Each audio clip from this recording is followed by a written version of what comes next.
Welcome. This is the video lecture for Chapter 1 of Greek Word Studies for Everyone. You are in the right place. And if you hang with me, by the end of this chapter, it may take you a day, it may take you a week, you will be able to read every word in the Greek New Testament. You won't know what it means necessarily, but you can pronounce it. And what a great path you will be on at that point, that you can use the best resources to look up what words mean. I'm here on the website GreekBible.com, and you can see I'm just scrolling down the page, and you can see there are the New Testament chapters. I'm going to click on James chapter 2 right here.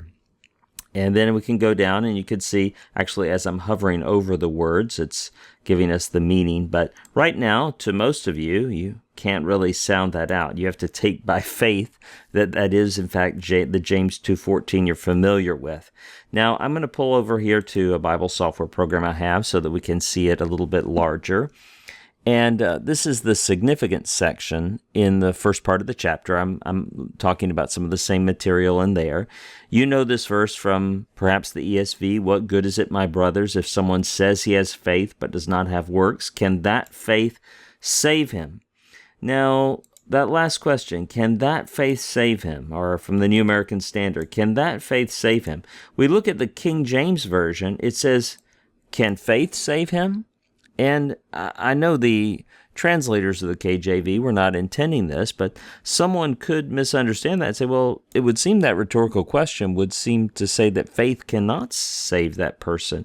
And we can see in the modern translations, can that faith, the faith that is spoken of here, the inadequate faith, the dead faith that doesn't have any evidence of life, does not have any works, that's the faith that is being spoken of. Now, clearly, just to be clear, the King James translators would have explained this the same way. But is there a justification for adding in the word that or such before the word faith? We look up at the original Greek, which you don't know yet, but there's the word for faith, piston. You can sort of follow along there, piston. And here's the same word. Greek words will change spelling based on whether they're subjects or objects or so on. So that's why it's slightly different spelling there. Pistis. So piston, pistis, same word, just spelled differently because of what it's doing in the sentence. And we see how the second instance has one letter before it, while this one does not. This is the article in Greek. It's sort of like the English word the, but it has other uses too. And one of the uses it has is to point back to an earlier instance of that word. Say, the one, that other instance of faith that I just spoke about, can that faith save him? So you'll notice here how even just one letter in the Greek, right, that's a singular letter right there, just provides greater clarity, and it just helps us to see more clearly the author's meaning in the text. And that's why you're learning to read the Greek text.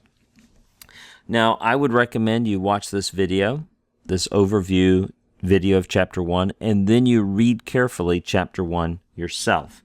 So if you'll note here, and this is a chart that's in your book, we will be learning the Greek alphabet, right? And when you learn the Greek alphabet, there's a lowercase letter, sometimes called the minuscule. I'll write up here. Minuscule. You can see I don't have the nicest handwriting, do I, in English? So it's the minuscule or lowercase script. And then you have the uppercase or majuscule, right? The majuscule and the minuscule. Sometimes the majuscule is also called the uncial script. So Greek letters, like English letters, have a lowercase and an uppercase. And then there's a name for the letter. For example, this is the letter alpha. So you can see there's the letter name. And then we're going to learn a particular pronunciation. Just like in English, if I have the word ask, you've learned to sound that out. Ask, right? Each letter makes a particular sound. And when you combine them together, it makes the whole word, right? Many of you maybe have taught your children how to read or have begin to teach them how to read, and you've had to teach them phonetics in English. We're learning phonetics in Greek. We're learning how to sound out words. The pronunciation we're using is called the Erasmian pronunciation. It's the dominant pronunciation that's been used to study and read the Greek New Testament from the 1500s. There are other schools that use modern pronunciation or use a reconstructed Koine, where the study trying to get as close as possible to the way it was actually pronounced in the first century. But the majority of biblical scholars throughout the world use this pronunciation that goes back to Erasmus.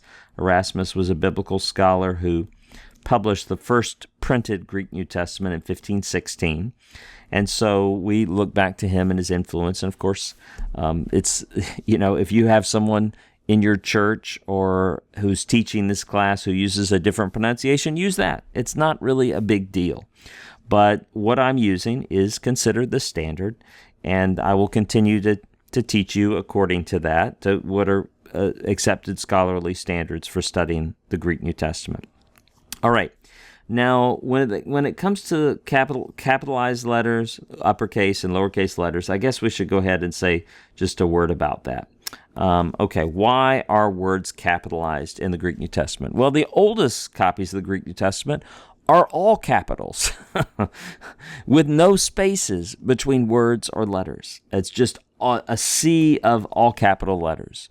Over centuries, though, Greek came to be written more with lowercase script, the minuscule script, and so we have certain conventions that we've inherited in the way that we write it. So in our modern Greek New Testaments that we study, why are words capitalized? Well, the titles of New Testament books are capitalized. Like if you look at the title of the Gospel of Mark is kata markan, right? Kata Markan, according to Mark, kata according to Mark, right? All the words will be capitalized at the top of the page. Also, proper names are capitalized, just the first letter, of course. And so you have, for example, the name Peter, the first letter will be capitalized there, Petras. The beginning of direct quotations, many versions of the Greek New Testament, not all of them, but many versions will capitalize the beginning of a quote. There are no quotation marks used in most Greek New Testaments. So there is one recently that was published that does use quotation marks, but the majority of them do not.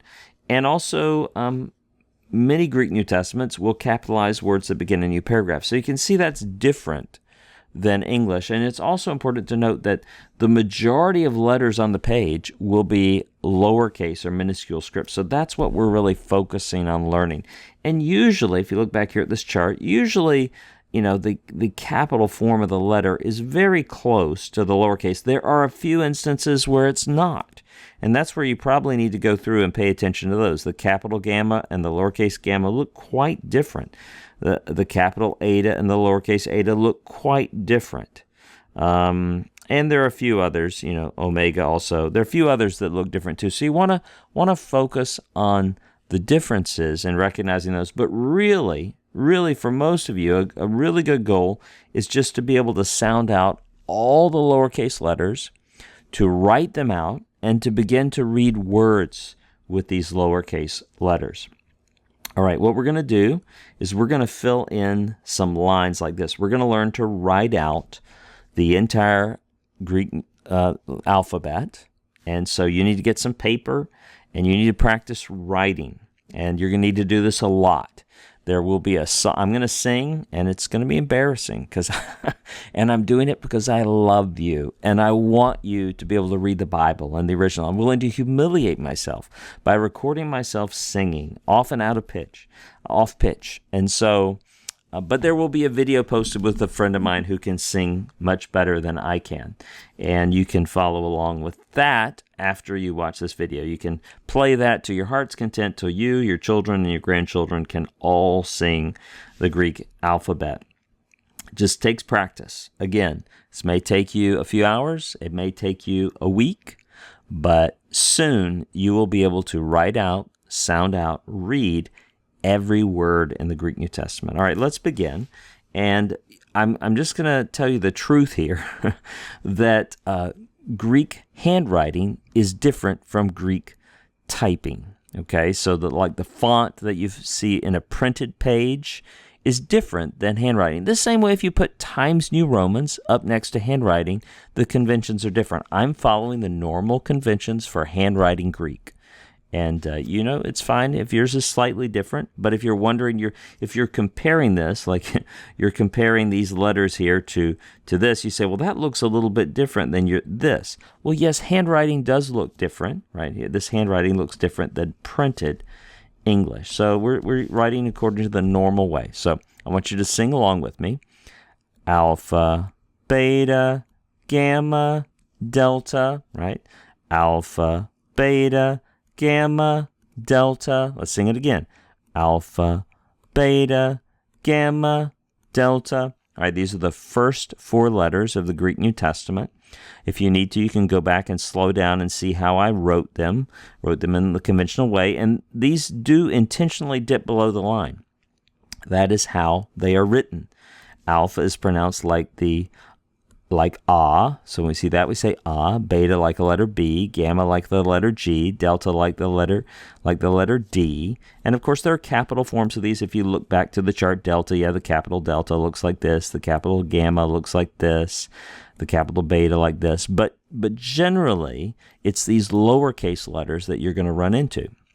And over time, we're going to practice these more and more, but you can put these together to make words, right? We don't really have enough to make a real Greek word at this point, but we could make a fake word. We could say da, ba, ga, right? There we go.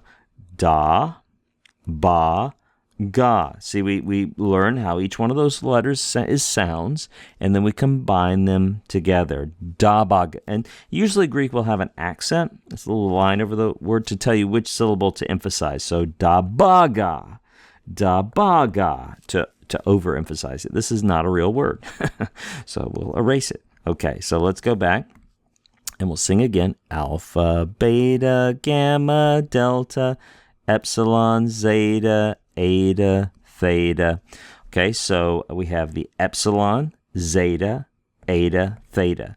And we're beginning now to pick up more vowels. So, but I'll note again that when there's a dip below the line here, that is intentional. Though that's how the letter is written, to dip below the line.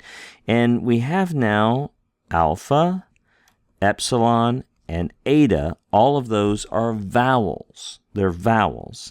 Epsilon is pronounced like the in met. Eta is pronounced like the AY in May. It's just A sound.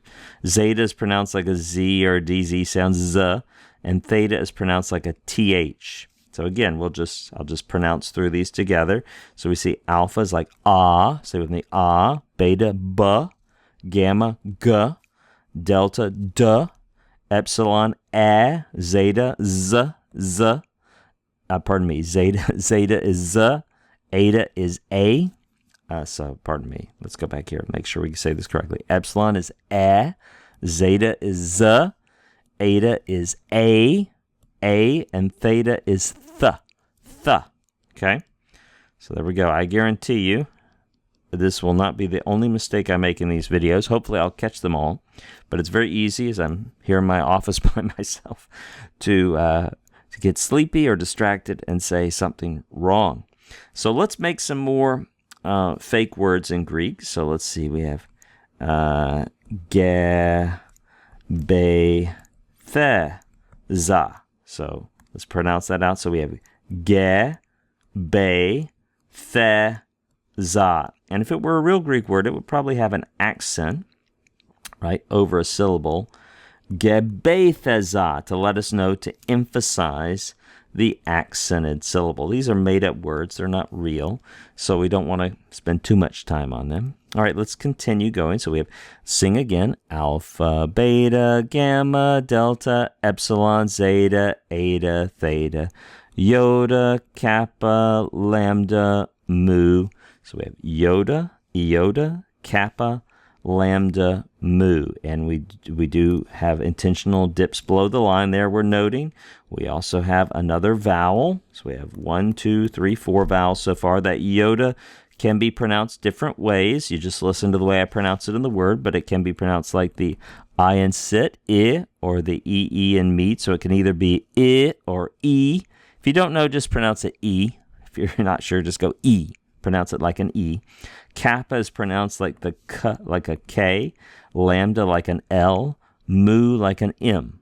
Okay, again, we can make up fake words. We could say, me, the, la, ze, right? There we go. There's a fake word. Me, the, la, ze, right? We're just sounding out. We'll get more practice with real words, which will be more rewarding.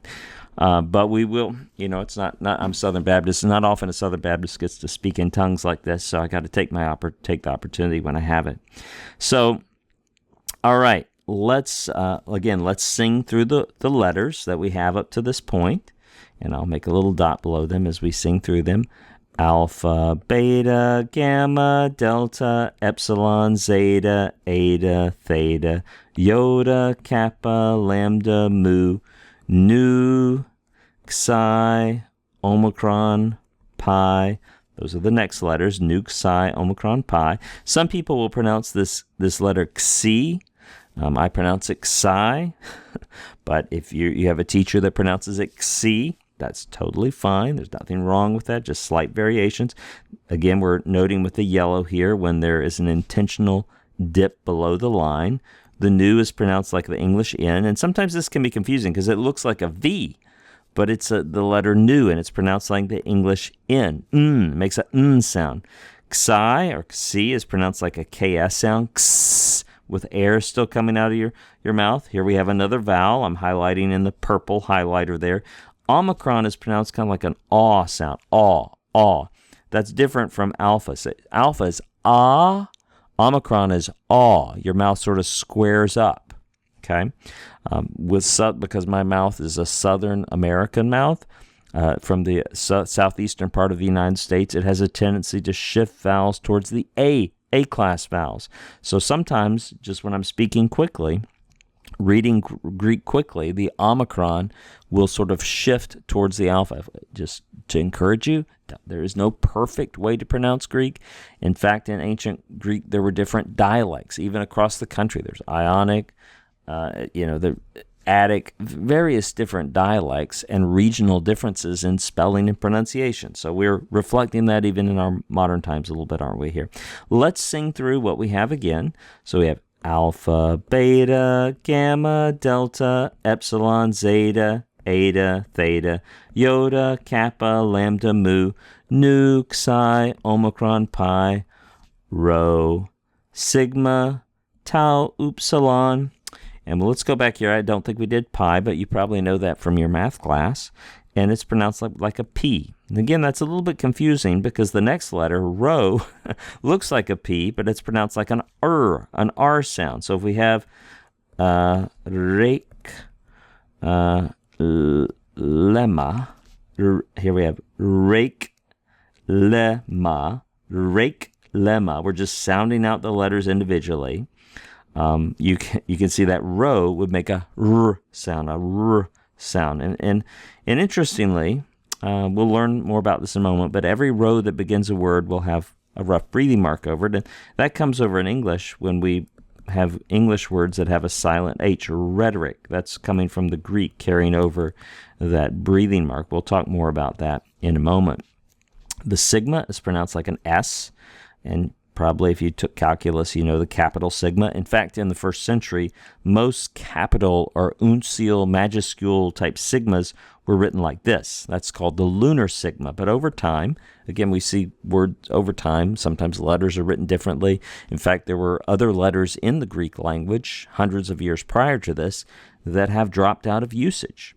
And some of them were only used at this point for counting or formal inscriptions or things like that. Languages are always changing, and that's certainly true. The Greek language in the first century, we're learning Koine Greek. We're learning the Greek of the time of the New Testament. We're not learning the Homeric Greek. We're not learning Greek from 800 years prior to this, nor are we learning modern Greek. We're focusing on learning to read the Greek of the New Testament. The tau here is a letter pronounced like an English T, and upsilon is pronounced oo. It's pronounced like the OU in group. Upsilon. We have another vowel, so I'll highlight that in purple. So we have several vowels. I'm going to go back through the vowels, and I'll let's see, what will I do? I'll write in orange underneath them as I talk about them. So this is alpha, and it's pronounced ah. Say with me, ah. Right? Say ah. This is epsilon, pronounced eh. Say with me, eh. That's right. This is Ada, pronounced A. Say A, A. This is iota, pronounced I or E. Say I, say E, E. This is Omicron, pronounced aw. Say with me, aw, aw. Pardon. And then let's see. This is upsilon. Say with me, ooh, upsilon, upsilon. Very good. Now I'm going to sing through these again and make a little mark under them as we sing through them. So let's go again. Alpha, beta, gamma, delta, epsilon, zeta, eta, theta, iota, kappa, lambda, mu, nu, psi, omicron, pi, rho, sigma, tau, upsilon, phi, chi, psi, omega, phi, chi, psi, omega. Again, sometimes people say phi, keep, psi, right? Rather than phi, chi, psi, they'll say phi, keep, psi. Same thing. Don't worry too much about it. And so phi is pronounced like the PH sound, so it's pronounced like an F. We of course bring that over in English, like words like phone. Chi is pronounced like a CH in Christmas, like a little bit of a guttural. It's like clear your throat and do a K sound at the same time. So, for example, the name Christ, Christos, we do the K, a K. Kind of clear your throat gently, not over the top. Clear your throat. Clear your throat gently as you say Christos. Right? You notice that does dip below the line. These are intentional the way I've written these. You need to practice writing Greek in this way. You need to practice writing out this lowercase alphabet over and over and over and over until you nailed it. You also need to practice how the letters sound. Maybe make flashcards and just practice how they sound. Psi is pronounced like a pss with the air still coming out of your mouth there, and then omega is pronounced like a long O. That's our final vowel there, like O. The difference, see, aw, omicron is aw, omega is O. And it's interesting, isn't it? Maybe you hadn't thought about this, but aw, we'll write it out in English so you can see it. Omicron is little o, and or we'd say in English, we'd say omega, big O. So we have big O, omega, mega O, and micro O. So two vowels in the same vowel family, the O vowel family. One of them is pronounced aw, and one of them is pronounced O, right? Aw and O. So that is the Greek alphabet. Practice it, practice it, practice it. We need to talk about some other things, though. I know the video in this first chapter is going to be a little bit long, okay? And so you may want to pause it, come back to it, practice it, but this first video is going to be a little bit longer, okay? Just hang in there. This is the hard part, learning to read the words. You can do it. You can do it. I've seen many students less gifted than you who have done it. You can do it. All right, now in English, when we have two vowel sounds together, they will often make one sound. So, for example, the word aisle, kraut, freight, feud, oil, soup, sweet, right? Those combinations of vowels are making one sound. We're not saying freight, we're saying freight. We know that EI in English is pronounced A, right? It's pronounced A. Well, I've tried to choose words here that have the same equivalent sound in Greek to help you. So in other words, in Greek, when we have an alpha and a iota together, we don't say a-e or a-I. We pronounce that together as I. That's one sound. That's the I sound. So you need to make some flashcards. You need to learn to pronounce these diphthongs, right? These are called diphthongs, which is just a diphthong is just two vowels together making one sound. Let's just read through and pronounce the diphthong together. So with me, I.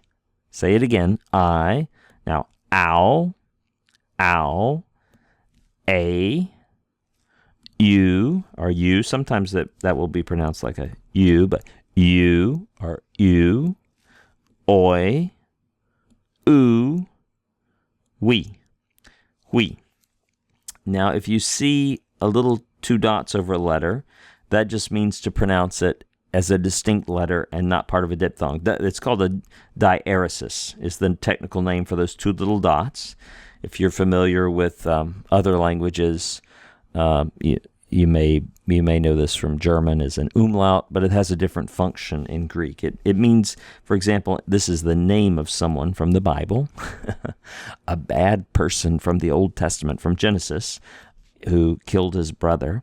And you're tempted in English to pronounce it the way that you're familiar with the English name, but here in Greek, it's Cain. And if there were no diphthong, if there were no diaeresis there, that's the diaeresis, two dots, we just pronounce it Cain, because the I is pronounced Cain, but it's Cain. Let's remember that the name Cain is originally a Hebrew name that's made its way here into Greek. And sometimes when words are borrowed from other languages, they're changed in spelling a little bit. They're made to sound or feel more normal to the new speaker of that. For example, many of the names from the Bible have been sort of Anglicanized in the way that we pronounce them. They're not necessarily reflective of for example, the name Peter in Greek is Petros, right? It's different. It's close, Petros, Peter, but we've sort of turned it into what's a normal-sounding English name. Again, these are diphthongs, two vowels pronounced as one sound. You need to learn those. These are the most common ones so that you can pronounce Greek words correctly. Again, we're going to keep going through the basics of what you need to know to pronounce Greek words. Every Greek word that begins with a vowel or a diphthong, so every Greek word that begins with a vowel or a diphthong, here these are vowels, these are diphthongs, will have a breathing mark. It will either look like this. I'm going to put a smooth breathing mark on all these. Here's a smooth breathing mark. You'll see it looks just like a little elevated comma or something like that, or apostrophe, right? A smooth breathing mark does not affect pronunciation at all. So, a, o, I, a, ah. But if it's a rough breathing mark, that means give an H sound. So, ha, ho, hi, hey, ha. Right? So, and if the word begins with a capital letter, it will be written prior to it like that. So that'd be ah, or a rough breathing mark, ha. Right? You only find the breathing mark at the beginning of the word. It will be over the vowel or diphthong. Notice for diphthongs, it goes over the second letter. All it means, I'll say it again, it can be confusing to students. Let me make it real clear. In Greek, you can only have an H sound at the beginning of the word. If it has an H sound, the vowel or diphthong at the beginning will have a rough breathing mark. It'll look like that. If it has a smooth breathing mark, it just means don't add an H. You say, why is it even there? Well, why do you dot an I? Don't ask such questions, right? It's just by convention, that's what's done, okay? So, for example, here we have some words, and we might practice pronouncing them. And here's a little suggestion for you about Greek words. You break the syllable as quickly as you can. You break, and a word has as many syllables as it has vowels or diphthongs. So you're not going to do this, in a week, but here's a vowel, here's a vowel, here's a vowel, here's a vowel. So this will have 4 syllables. And we break off the syllable as quickly as we can. So ha, right? Ha. And here we have to have one consonant close the syllable and one open the other one. So ha, mar, ti, a, right? That's our hey, there's your first sort of real Greek word that we've sounded out. It's the word for sin.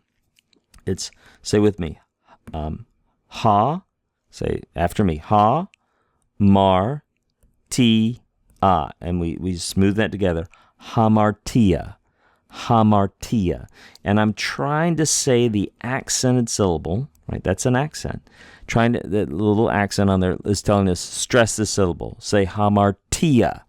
Tia, right? Bam! Hit the T when you say it.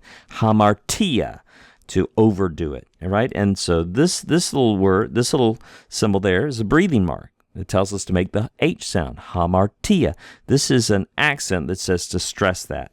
Breathing marks only occur over the initial vowel or diphthong. I'll remind you again, a diphthong is 2 vowels pronounced as one sound. So here we have the word, say with me, hepta, right? Hepta. And the stress should be on the ta, hepta, right? Hepta. And we have two vowels, so we have two syllables, hep and ta.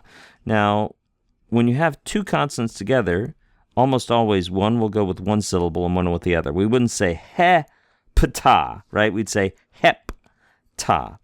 Let's do the next word here. We have 1, 2, 3 vowels. We'll have 3 syllables. Hey, me, ra, right? That's our 3 syllables. Hey, me, ra. We have a rough breathing mark here. If it were smooth, it would be a mera. A mera, but it's not smooth. It's rough. Hey mera. And we see this syllable is accented. It means put a little more bam on it. Say, hey mera. Hey mera. We say it a little bit louder, a little bit longer. We're going to step aside from this for a moment to talk about accents because we keep running into them. Greek, hundreds of years before the New Testament, was a tonal language. It had rising and falling pitches, and a system of accents was developed to help non-native speakers pronounce it correctly. Now, the oldest copies of the Greek New Testament we have don't have any accents in them. In fact, for hundreds of years, the Greek New Testament was transmitted without writing accents. But by convention, we do write them in there now, or we read text with accents. Why is that important for you? For you, you're stressing the syllable that has the accent. There are 3 possible accents. There's the acute, which is like if you were to write the word acute, the first little motion of your pen would be an acute. There's the grave, which is like sliding down to the grave, the grave. And there's the circumflex, which is sometimes written like a curlicue and sometimes written like a little housetop. Okay, it can be written slightly differently, handwritten or fonts. And all what these originally meant were, again, rising and falling pitches. But by the time of the New Testament, it does not appear that Greek was any longer a tonal language. So accents, when and if they were used, again, they're not used in our oldest copies of the Greek New Testament. When accents were used, they were to help non-native speakers stress the correct syllable. And so, for example, the word agape, right? Agape. We're trying to put a little more oomph on the ga. Agape. Agape, the word for love. Or kephale. Kephale, the word for head. We put a little more oomph on that last syllable. Or sophone. This is from the word sophos, is the word for wise, so it's a variation on that. So sophone. Sophone. We put a little more oomph on the phone syllable, right? Saw is the first syllable, saw, and then phone. Phone is the second. Don't try to just trust me. If you don't learn, if you don't pay much attention to accents, you're like the Apostle Paul and the Apostle John. They wrote their text without accents. But when we're reading the text, we are, it's been transmitted to us over hundreds of years carefully, and it's been written with accents for hundreds of years. And so we're going to read it that way, and we're going to try to pronounce it by stressing the accented syllable. We're going through the breathing marks here. We'll go back to there. And again, 2 syllables, because 2 vowels. So we break the syllable as quickly as possible if we can. So it's ha, ha-dos, ha-dos, the word for way or road or path. Here we have, again, we break the syllable as quickly as we can, if possible. So in other words, we don't just keep we don't add the consonant here can begin the next syllable. And so let's do that. So we have who, door, right? So pronounce with me, who, door, and who door. And then this is of course transliterating the Hebrew. It's bringing from Hebrew or Aramaic into Greek and writing it with Greek letters. Hosanna, Hosanna, right? The h sound coming from the rough breathing mark. If it were a smooth breathing mark, it'd be Ozana, but it's not Ozana, it's Hosanna.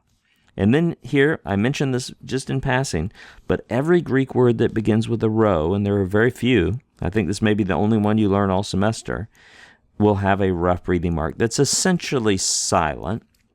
It was a marker to the ancient reader to trill the rho, the chra, chrema. Some of you who speak another language that trills letters, you can do that better than I can, but chrema, right? Chrema. And if we're just going to be lazy, we'll say rhema, and essentially say that rough breathing mark is silent.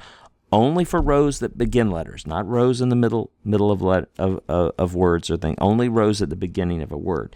Now that takes me back. We're going to glance back at the alphabet here, and when we did the sigma, we didn't note that when sigma ends a word, it will be written slightly differently. It's called the terminal or final sigma. That one, I don't really like the way that one looks, but it basically it dips below the line. It's like a S that's sort of dipped below the line.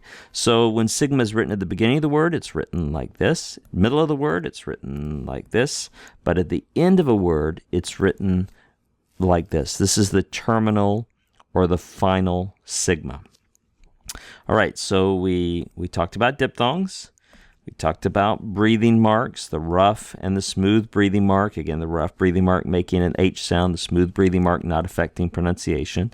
We talked about accents, the acute, the grave, and the circumflex. So we're just stressing the syllable that has the accent. We're not really worrying about it that much. We talked about capitalization, realizing that the oldest Greek manuscripts of the New Testament have all capital letters with no punctuation and no accents, right? So we're grateful that it came to be written in this way to help us to as non-native speakers to be able to read it more easily. And we do need to say something about punctuation. Again, the oldest manuscripts have essentially no punctuation, and then later it's very erratic and sometimes difficult to determine what someone's doing with it. But now, for centuries, the Greek New Testament has been written with punctuation, and the punctuation, we need to remember, are editorial decisions. They're often very good interpretive or editorial decisions, but they're not. No one can say, "Well, Paul put a period there, Paul put a comma there." We don't have the authority to do that. He did not use punctuation, right? Of course, we don't have the original manuscripts. We don't have the actual letter Paul wrote to Galatia, but we have many early copies, and they don't have punctuation. But in our modern Greek New Testaments, when you see a period like this, it's essentially equivalent to the English period. When you see a comma, it's equivalent to an English comma. If you see a raised dot, that's equivalent to an English semicolon. So it's a break in the sentence. It's a little bit stronger than a comma, but not as strong as a period. And then when you see this, it looks like a semicolon. That's the way of writing a question mark. That is a question mark in Greek. And so there you go. So don't get confused by that. The punctuation that we have in our modern Greek New Testaments is slightly different. Well, the best thing you can do at this point is probably read through the chapter on your own, highlighting some things, maybe picking up a few things that I glossed over quickly, maybe a couple things I didn't have time to mention. And then there'll be a video posted on this same same ancillary website, this alphabet song, that you can listen to that, play along with that. Maybe you'll go back and slow down the video and see how I handwrite the letters and just practice handwriting the letters over and over and over again. I'm going to create a second short video where I read through the vocabulary, and then another video where we talk about the homework. So, hey, this is a little bit of a long video for this chapter. Thank you for hanging in there, and I'm going to pray for you now. Oh God, I pray for the men and women who will be working through this book. I pray you'll give them joy. I pray that their minds will work well. Help me to explain these things accurately to them. And I pray that they will be able to learn this material, learn it rightly, and be able to love and enjoy your word more faithfully understand it, more faithfully teach it to others because of their ability to read the Greek New Testament. We pray this in Jesus' name. Amen.